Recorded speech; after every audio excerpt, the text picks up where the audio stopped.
Tom Keefe. Welcome to Surgite. Happy to be here. Thank you for having me. Oh, this is wonderful. We've been talking about doing this for weeks, and we finally got to it. And I'm glad that you've taken the time to come in here and just talk. It's my pleasure, Dan. Excellent. I think we should set the stage a little bit. That first of all, my first meeting with you was when my wife Demetra and I were looking at Sparhawk 2.5 years ago, maybe 3 years ago, for our son. And you were what was your role then? I was the director of enrollment. Enrollment, right, exactly. And so we met you. We walked for the first time on the grounds of Sparhawk, and it was snowing. It was just wonderful. It was like a winter wonderland. It was great. And we were kind of like all in at that point. Mm-hmm. But you've had different roles since then. So can you just tell me a little bit about what your role is in the school right now? Sure, yes. Presently, I am the director of the middle school. So I oversee, say, the middle school Sparhawk experience, soup to nuts. And what are the other roles that you've had in school? Yeah, just those two really. Okay. I was director of enrollment and then director of middle school, but it being Sparhawk, we wear lots of hats, Mm-hmm. so I've taught many different subjects, different grades, and I was part-time before I made the leap. I was in software before. Oh, And really? so I was drawn to Sparhawk. And then What was your like education? Maybe we go a little back slowly, backstory. a little step by step, and we'll find out more about you. But Okay. so you were working in software, and somehow Sparhawk came across your radar. Yes. So I knew about the school long before we called it Sparhawk, and we were here in Millis. I'm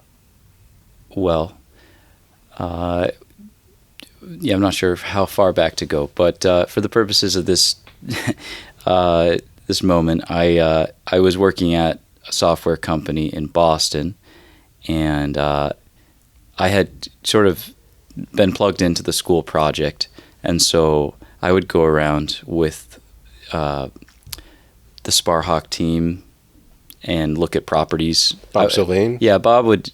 And I didn't even really know exactly what was going on, but Bob would be like, "Hey, we're gonna look at this property for the school. Like, come on," which was great. So that was good fun. And then I remember praying a lot for this property, and then touring it.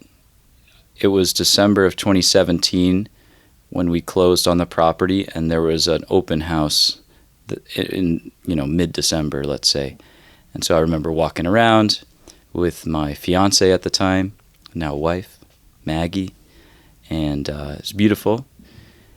And I think at that point, Bob had sort of planted some seeds that maybe I could go work there.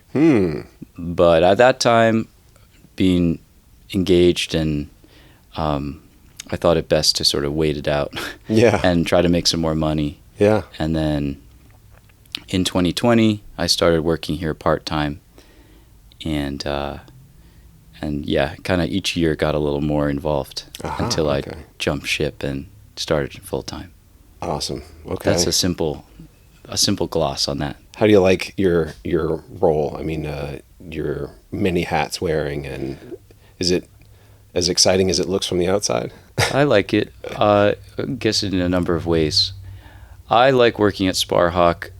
One reason is because of the teachers. I like the fraternity that we share as teachers, whether it's the Sparhawk band, we get to play music together, or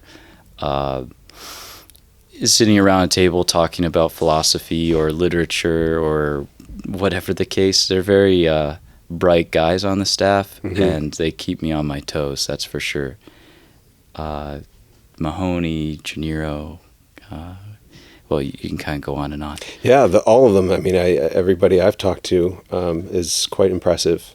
So the faculty is phenomenal here. Access to the sacraments that I get daily mass here at 11:30 sharp, especially with Father Jay, right on the dot. It's great. And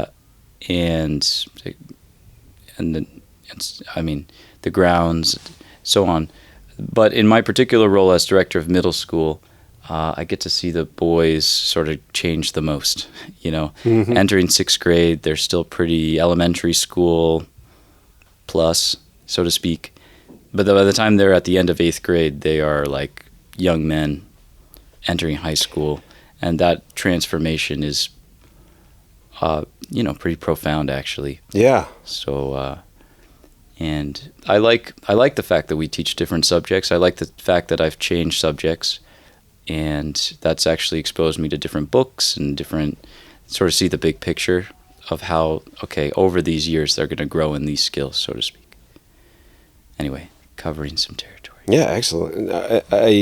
I hoped that you'd said something like that about the progression from 6th grade to 8th grade, because my son just entering 6th grade right now in your class. Mm-hmm. He's great. Yeah. Okay, good.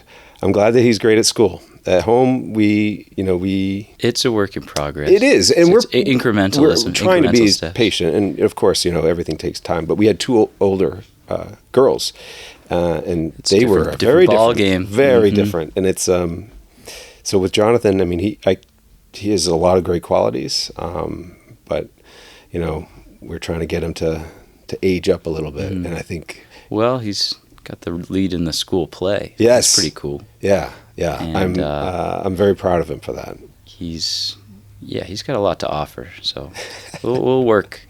Like with each boy, they come with certain strengths and areas of improvement, and so like everybody, we're just trying to make incremental gains. Yeah. And that's, I guess, what I was saying is that it's good to hear that that's the common thing. Because, I mean, I don't remember my middle school years all that well. I remember I made some really good friendships at that time. That's for sure a trait. Yeah, that they go from sort of, hey, I'm just seeing kids at school, to more, I have like deep friendships with these particular individuals. Yeah, they start kind of differentiating between the people that they really connect with, I guess, and like common interests and things like that. That's what I recall. It becomes more meaningful. I'll put it that way.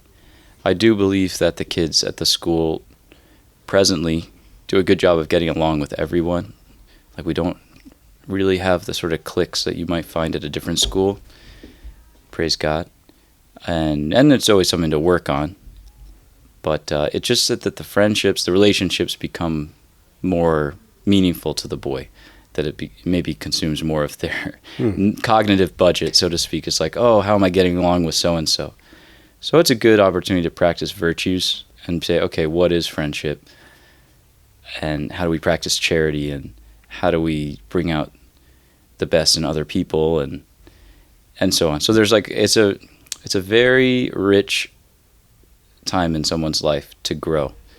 There's, I don't know, I'm still new at this, but it's observing in my time here, it's cool to see the transformation, and that's just one of the ways. Yeah, well, I've definitely noticed the older boys in 8th grade, and now the 9th graders, they definitely seem like they're a little more put together. I mean, they're wearing the sport coats, but they definitely have a different, they carry themselves differently. Yes, comportment. Great. Thank you for supplying that. That's what the word I was looking for. And it's definitely. It is hard for me to accept that there are more and more people taller than me at school.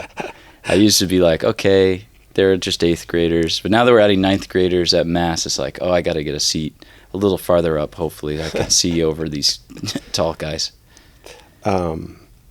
So, yeah, offering the Mass every day, you mentioned that before. I think that's phenomenal. I'm trying to get my son to want to go more. Some days I get to visit here, and so I let him know if I'm going to do that, and then sometimes he'll show up and sit next to me. But it's beautiful. And in fact, the school having that, and me being able to visit, because I live far away and I work from town. I work remotely. In the first year, I figured out I would save myself 2 hours twice a week. So I started doing that, and then I started coming to Mass. And I mean, it's been a pretty amazing change for me. I mean, I now go to Mass when I'm not here. So I found another parish that I can go to in Waltham. So the school has, like, you know, it's kind of educating me in a lot of ways. And the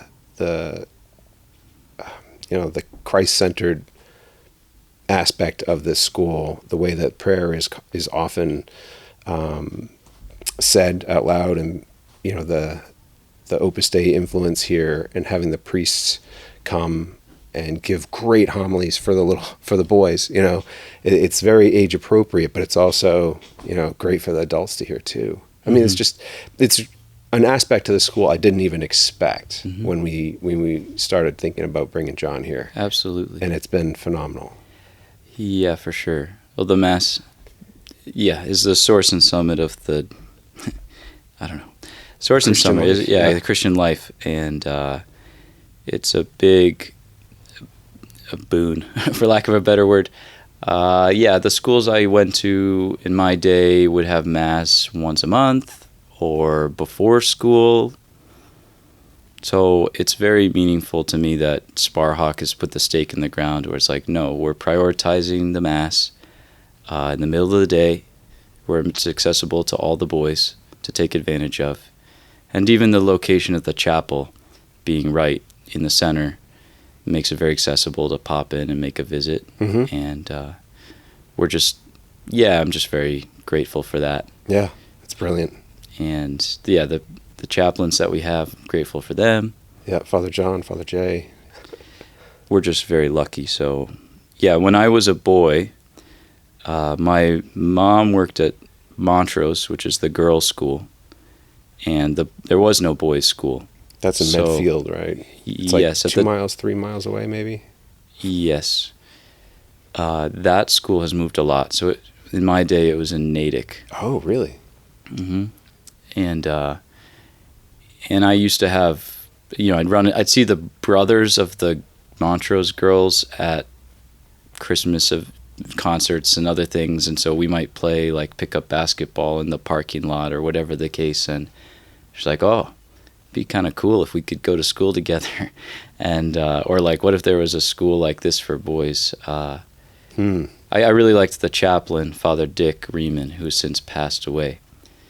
But when I see the Sparhawk boys, I am reminded of my upbringing and my childhood, and in some ways I'm living vicariously. I'm like, this is like a dream come true. This is what I wish I had when I was there. So I hear that from a lot of parents and a lot of teachers or whatever, that, like, oh, the Sparhawk experience is something I wish I had, and it's a great gift that I can give to my boys, that they have these grounds, and they have access to the sacraments, and they have these male role models and this engaging curriculum, and the list goes on and on. It does. It's the go-karts. It's remarkable. The summer class, camps, exactly. Craftsmanship, Nerf battles, after laser school, tag battles. They go orienteering, like through the huge grounds here in the woods. They build fires. Capstone trips.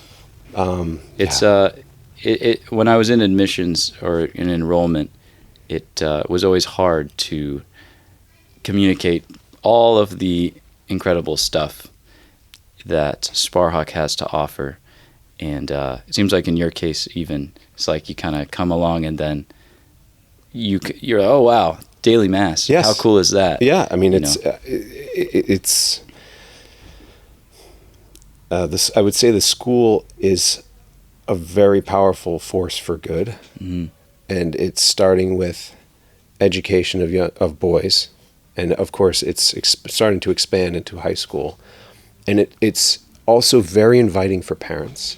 There are fathers and mothers groups that meet regularly. I know I can speak for the fathers group. We get together and we have discussions about being a father. And I was thinking about this recently. I don't want to talk too long, but it's really helpful to have like-minded parents to bounce ideas off of, for older parents of older children to give advice to younger dads. And we also read from excellent sources. This is the book club. Yeah, Jim Stenson's book was one. Father the Family Protector, I believe. Joe Sharippa. No, that's a Saturday morning that I haven't been able to do. That's another one. This is kind of Jim Golden's running this on Wednesday morning. Sure.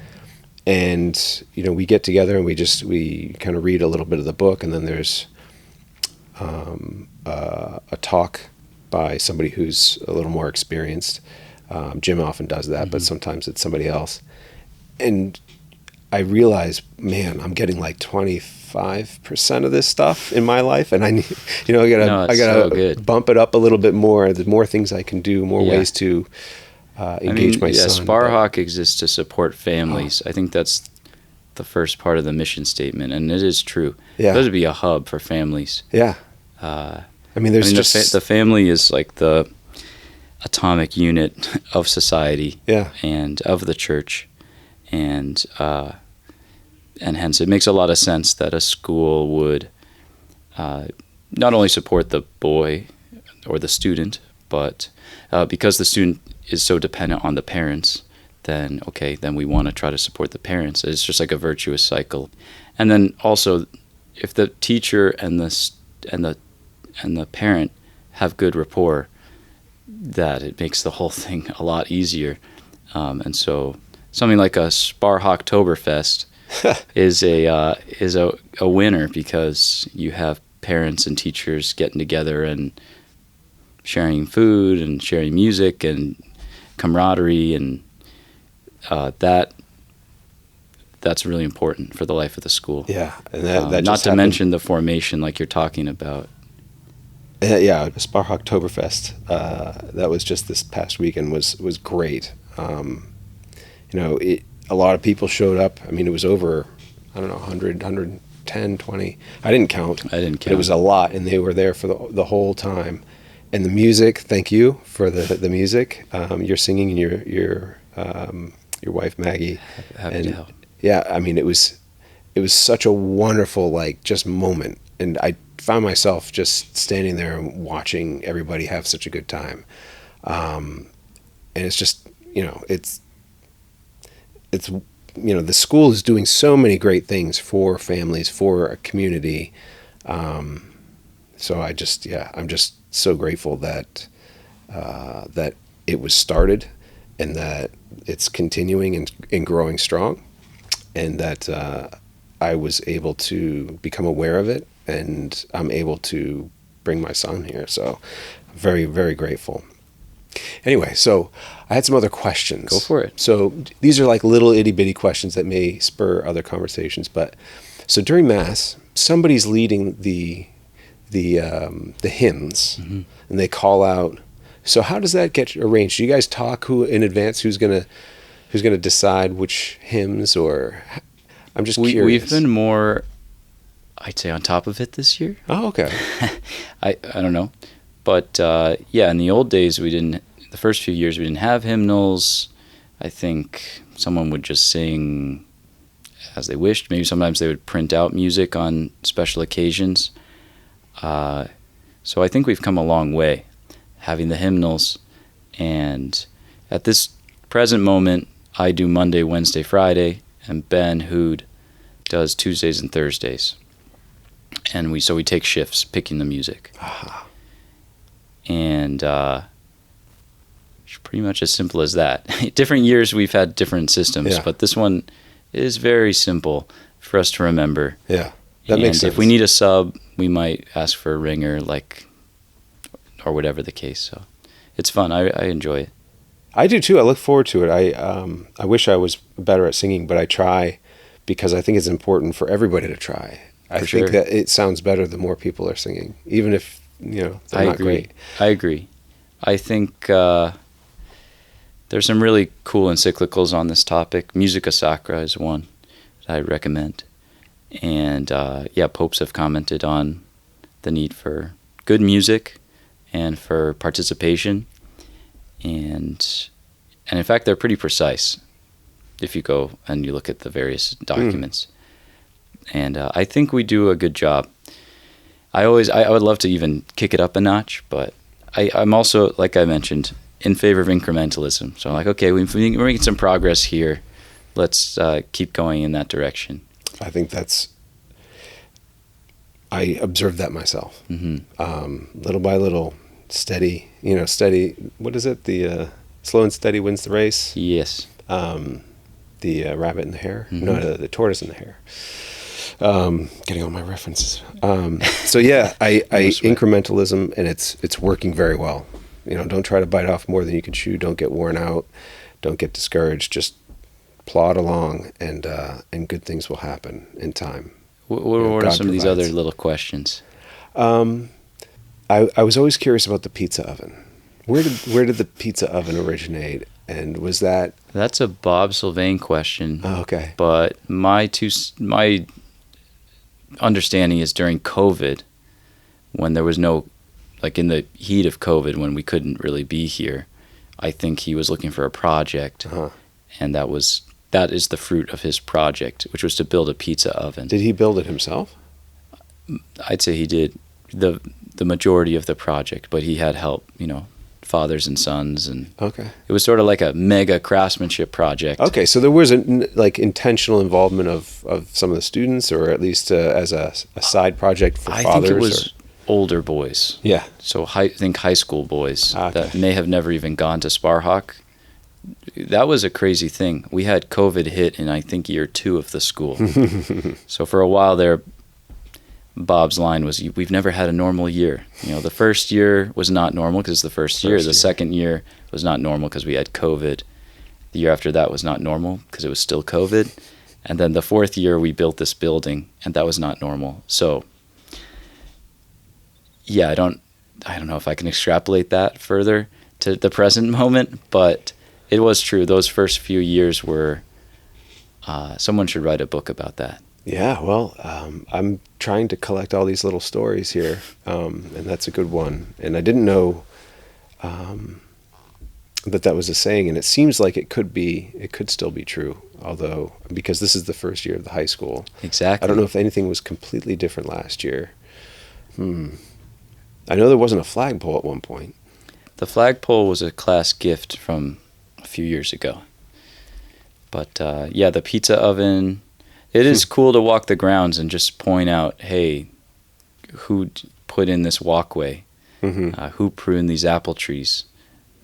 A lot of sweat equity, or whatever. Maybe that's not the term, but a lot of elbow grease has been put into the property. Yeah, I mean, I think that is a really great way for the graduating class, I guess you could call them, to kind of leave their mark, right? I mean, that's the idea behind it, and to show gratitude. They collect money. I'd say any boy that goes to Sparhawk through the craftsmanship program can leave their mark. Yeah. Whether it's through the hall games, hey, my hall won this, or I won the Bard in the spring festival day. That's not going to be taken away, regardless of whether it's your senior year or maybe you moved and your time was cut short.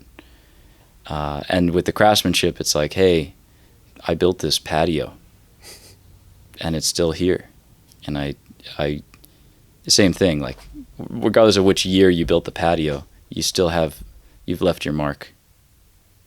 Yeah, there's so many little things around the school that I walk around and see, and I'm curious about, and I don't know if they were here before the school or it came after.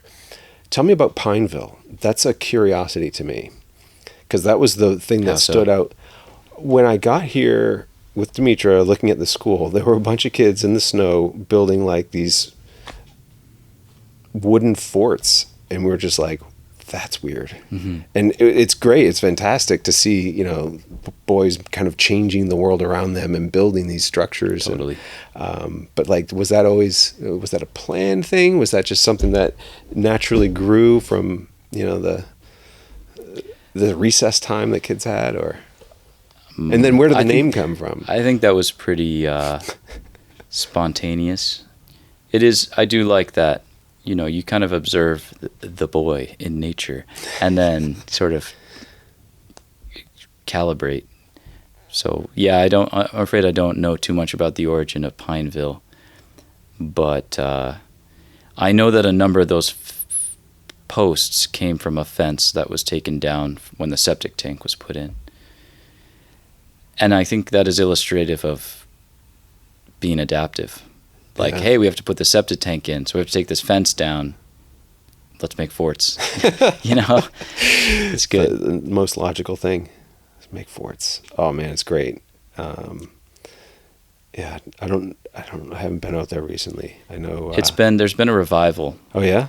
Yes. So the current 8th grade was very into Pineville when they were in 5th grade, and they had a mayor, and they put in roads, and they had a building inspector that would come in and check the structural integrity of the things.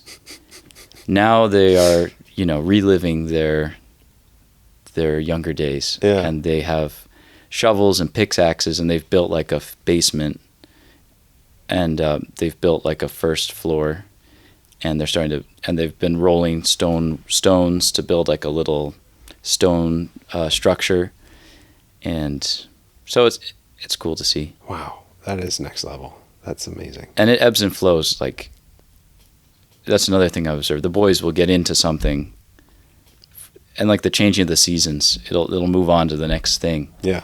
And it's cool to witness. Today was a puzzle. They were really into puzzles. The 6th graders were into puzzles, and that's great. Maybe chess is the topic du jour next week. Not to say that they're like losing focus, but there's so many cool things to do here. And in living in New England, we have the seasons. Mm-hmm. And they are a group of boys. So they'll kind of just be like, all right, it's raining now. Now we'll do football in the mud, or we'll do puzzles, or whatever the case. But I digress. Oh, that's fantastic. One of the remarkable things about the school is that there is that much freedom for the boys. I mean, they're supervised. I can attest to that. There are people, faculty roaming around with walkie-talkies, but there are vast grounds here, and you can hear boys way off behind the trees, and they're in the frog pond area or stuff, and just getting that much exercise is more than a lot of children are able to get. But then having the freedom to build things and kind of follow their interests, explore, in the raw nature that's available here. There are, Totally. I think it's about immersing them in the beauty of God's creation. Yes. And in reality. The phrase touch grass has been thrown a lot around the past, recently it seems like, and we've been doing that for a long time. Mm-hmm. And in a world that's saturated with screens and technology, there's something about taking a walk in the woods or skipping a stone across a pond that's very healthy for the boys. And I also think it's good to broaden their horizons, which is to say, like, this is a vast property, and yes, we do give them freedom, but it's also to allow them to have lots of things that they can do that, like, I don't know, I think of my parochial school and elementary, and we just had a parking lot, and you could kind of just do kickball or soccer. And yes, it's one thing to have the grounds. That's a huge upgrade over a parking lot. But it's like, you can play football, you can play gaga ball, you can play soccer, you can play wiffle ball, you can play basketball, you can climb a tree, you can build a fort, you can go fishing, you can... and it's just like, wow, that's a variety of activities that we have available to us. And so, in addition to helping them with their freedom, which would go no matter where we were located, really, we're supposed to just help them use their freedom well. And that takes practice. So we have to give them opportunities to make choices so we can guide them. But immersing them in the beauty of God's creation to kind of lift their souls and their well-being, honestly, and immerse them in reality. And then, there's like so many good things we can do. So let's go, like, try, there's I guess the phrase, like, kind of broadening their horizons. Or you mentioned that. I was going to reiterate. Because a lot of the unfortunate developments in our culture is a narrowing. Children are watching their screens a lot, or they're kept inside a lot, and there's a lot of that kind of God's creation being shut out, and they're not exposed to that kind of beauty and the variety of the beauty, and like even mud, Frog Pond, and sometimes you watch the water level down. Goes down. And, yeah. Wow, look at all that stuff that's under the water all the time. Yeah, exactly. And there are innumerable things like that are made available. So it's, yeah. And now that we have a high school, you could be here for 10 years. So it might beg the question, like, oh, will I get bored? But given the personnel that we have a lot of well-rounded guys that have a lot of different interests, and given the grounds, they're so expansive, I don't see that happening because there's just so many different things we can do. Go-karts, pizza making. It's like, not to mention the curriculum. Of course, the curriculum is incredible. But aside from that, there's just no, this is virtue, right? You're never like, hey, I got this virtue. No, you can always take it to the next level. Absolutely. And Sparhawk is definitely a place that can push someone to the next level or expose them to another hobby or another space where we can learn and grow. Oh, that's good stuff. Yeah, so I wanted to ask about conflicts. Inevitably they're going to arise, and fisticuffs. Getting a tussle. Got to take it outside. But I'm just curious, to a certain extent in my mind, and I don't know anything about Sparhawk policy on this because my boy hasn't, as far as I know, gotten into that, so I haven't had to find out. But in my mind, learning how to handle yourself and learning how to negotiate conflict is an important thing for boys, for everybody, but specifically for boys. And so I'm curious if you have anything to share about that. Good. Well, fortunately for Sparhawk, we have great, maybe older brothers that we can look up to in the Heights and Northridge, which are kind of model schools that were started in the mid-'70s.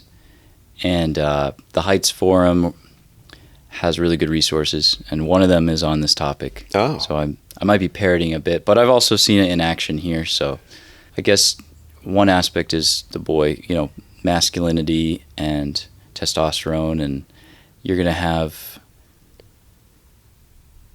maybe not to be scandalized if a fight breaks out, because and there's something kind of natural about that, in that like maybe a man is supposed to be kind of like a protector, and to fight off the bear or the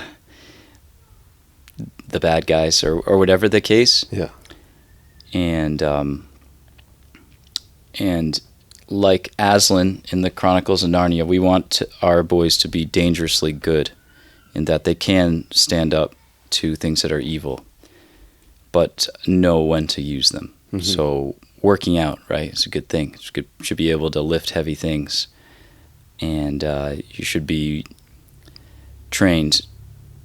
If there's a fire, okay, how do you put it out? If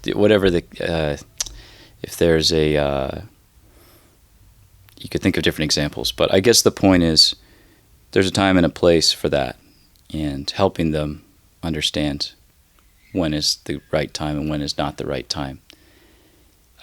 Like for instance, talking about games du jour.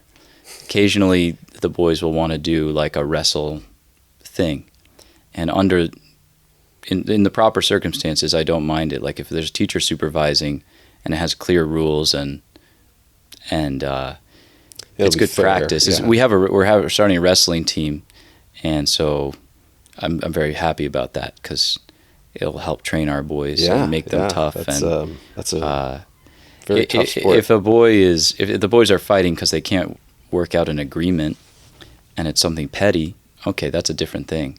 We need to talk about this and work it out. So how could we have resolved this civilly without going to blows? Yeah. That's a horse of a different color. And yeah, from third grade to senior year, that'll be a progression, and they'll learn. And for the most part, I have not seen much. No big old rings with two kids in the middle just duking it out. Not like fist fighting. That was common in my day. Yeah, I feel. But I don't know if that's because it was the 80s and 90s as opposed to now, or if it was just the school doesn't. There's enough other things to do in places that you don't have those kind of. Yeah, I remember friction. My day, like a fight breaking out in the hallway. That hasn't really happened here. Fortunately, praise God. I will say that the boys have energy, and sometimes they, especially on the sports field, they might get frustrated, and so I won't say it doesn't happen, but I guess I'll leave it at there's a distinction. Like, okay, we want the guys to wrestle, and we want to help foster that good masculinity. Yeah. At the same time, we want to teach them there's a time and place, and we have to use prudence to figure out, okay, should I be going to blows over this? Yeah, no, exactly. We don't have a boxing team. That would be interesting. Maybe you can start that. Yeah. I saw Coach Pacific had some boxing gloves. Mm-hmm. So he's the man. Yeah, I was thinking, that would be an interesting development. Well, not that I was expecting for there to be a particular answer to that question. I was just curious because in my mind, a school full of boys is inevitably going to have some kind of personality clashes. And, I don't want to gloss over. It's a reality, and I think I'm trying my best to capture that article. I should, maybe it can be in the show notes. Oh yeah, we'll definitely link to the article itself. And so the Heights is, just to reiterate, that's in Potomac, Maryland, right? If I'm not mistaken. And Northridge is in Niles, Illinois, just outside Chicago. Okay. Both schools that are pretty well established. Are they the same grades or? So the Heights started 6 through 12 and then added the lower school. So they're now 3 through 12. Okay. And Northridge is 6 through 12. And I think they'd like to add down, but they're constrained with their property. Mm-hmm. And then there's Western in Houston, which is 3 through 8. And they're working on adding a high school. And one nice thing about my role is I've been able to get together with those teams and compare notes. Nice. And you see some differences in culture, New England versus Texas. Maybe there's more fisticuffs in Texas. I don't know. I'm just speculating. Sure. In Maryland, I was in a meeting and a boy came in with like some crab that he had cooked up.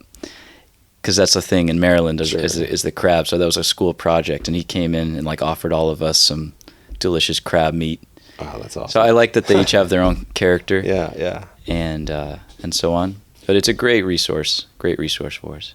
Yeah, and I've listened to some of their episodes as well. They have a lot the Heights podcast. Mm-hmm, they have a lot to offer for fathers, in addition to teachers. A lot of their stuff is about education, but it's so applicable. As a father, trying to, raise your son the best you can, kind of, it's very helpful to have. It's a lifeline.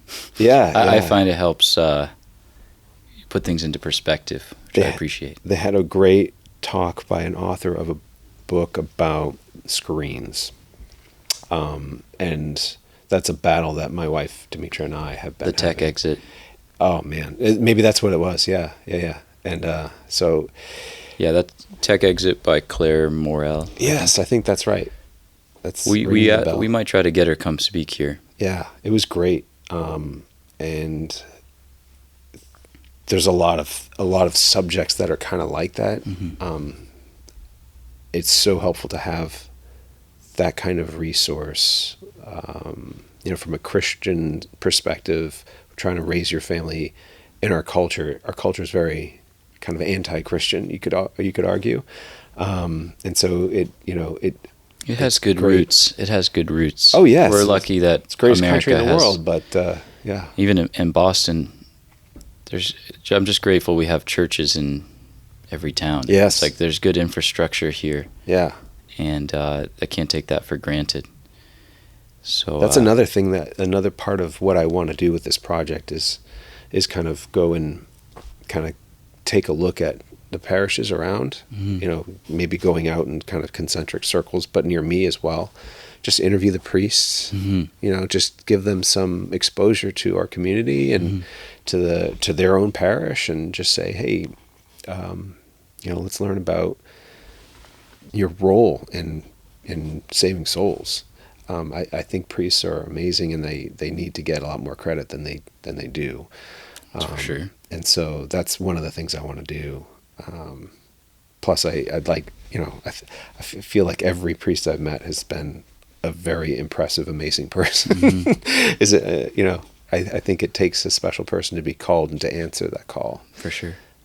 So that's yeah. Anyway, that's one thing I want to also include in the scope of my efforts here. And that'd be cool. Really cool. And they probably don't get that a lot. So they'll probably be intrigued by the opportunity. I hope so. I hope so. Because I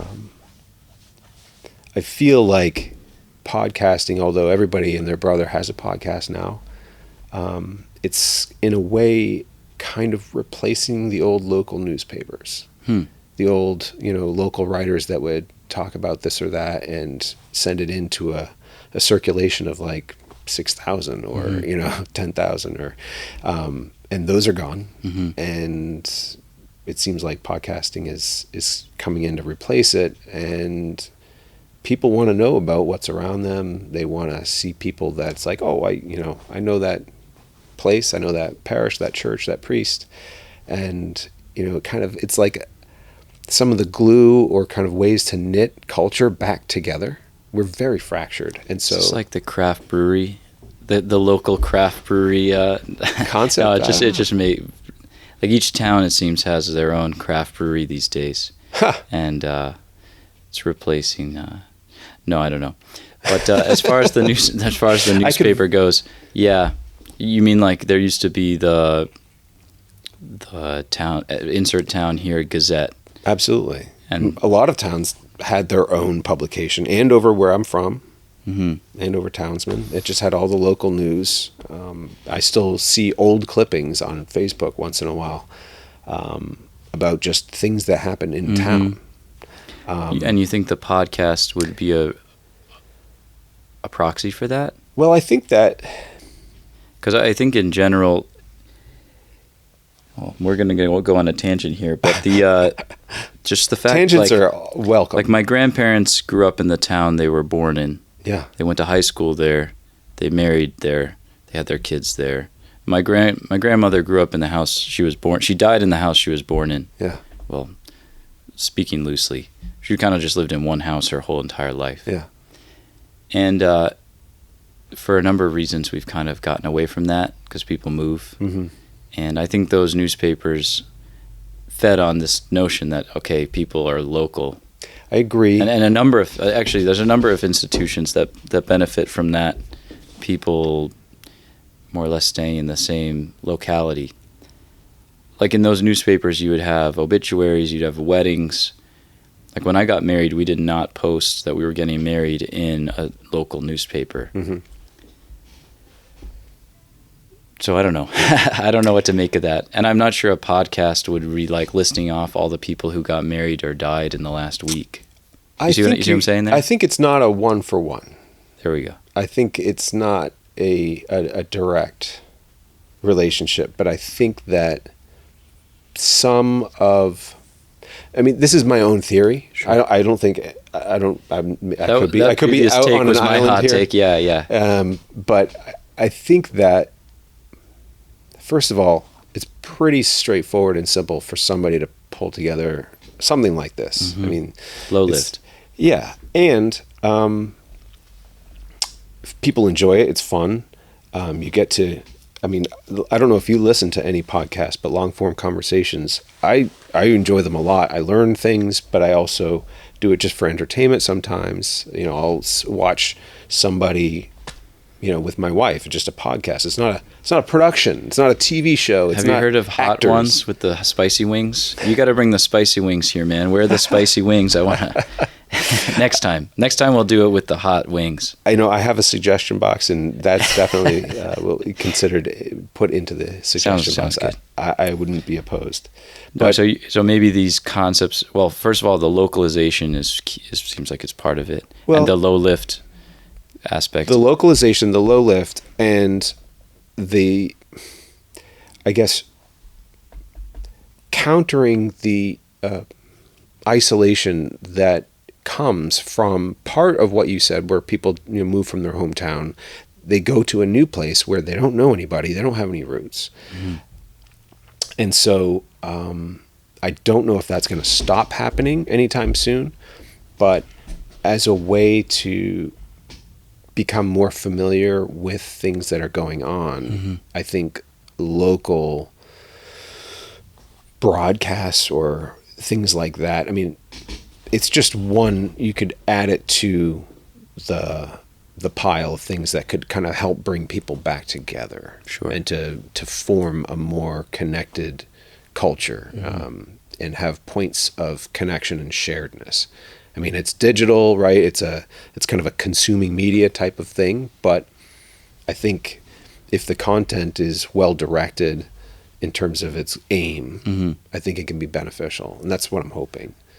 Yeah, there are many books written on this topic, and none of them are coming to mind. But I know there's a whole genre that we can chat about. Yeah, well, But there's and I'm dating myself a little bit in terms of the last time I read a book on this topic. But well, maybe you can share them with me, and I can put them in the show notes. Yeah. But I would love to I read want to them because overpromise, but maybe I'm, you know, it's a natural inclination of mine, and it, you know, if it has a lot of ink has been, you know, spilled on this, or, you know, efforts have been put towards constructing, you know, bastions of cultural protection or preservation, things like that. I guess I'm not well versed in it. It's just something that I feel like needs to happen. Mm-hmm. So that's a validation of the project. So yeah. Yeah, I guess like we'll find out. But no, I think there's a lot of good in what you're doing, and even if, well, there's lots of positive externalities. Just setting up this studio, learn a lot that way. Yeah. You can help the boys. Yeah. Another would be capturing these moments in history, Yes. Sparhawk history. Yeah, definitely. And it seems like, because I watched John Paul Lechner's episode and Jim Golden's episode. Oh, you did? Okay. And you're capturing essential elements of Sparhawk in terms of the themes, and so should one want to go deep on Sparhawk, you can go back and listen to some of the episodes and learn about Sparhawk. Yeah. And that's a good thing. Jim's wife, Gabby, recommended, I don't know, recommend's not the right word. She had a great idea, and she said, if you can break it into smaller chunks, shorts that are condensed, or just kind of, you can call it sound bites, but high points of a conversation, maybe you could string together different conversations that have the same theme. I mean, there's a lot you can do with it. So just Absolutely. generating a conversation, having fun, talking back and forth, there could spontaneously just come, hey, there's somebody, this is that person's opinion on this subject, and it kind of fits into the greater collection. And so I think that, you know, all of this is valuable. And I do want to share, like you were trying to describe what it's like explaining Sparhawk to somebody, saying it's kind of difficult to do. So I'd like to help do that with this. And the more people kind of have their take on it and express, their contributions and the history that they've had, their goals, and what their philosophy is on education. All those things kind of add together to paint this picture. And then, there's a lot more to it, like just the images of the beauty of the grounds. Like maybe we could intersperse that and things like that. I don't know. We've got drone photography now. Do you? You can use some of that. Yeah, that'd be awesome. When I'm talking about the expansiveness of the grounds, you can, boom, throw in some drone photography. I think I'll need to train some high school students to help with the production there, because that sounds effortful. But maybe I'll get a clip or two in there. Terrific. I don't know. It's just starting off on a project and having fun with it.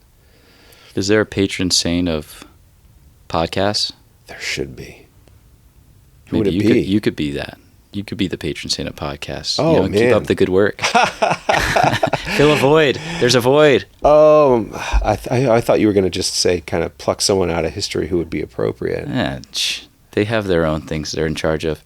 We're forging new ground here. They didn't know what a podcast was.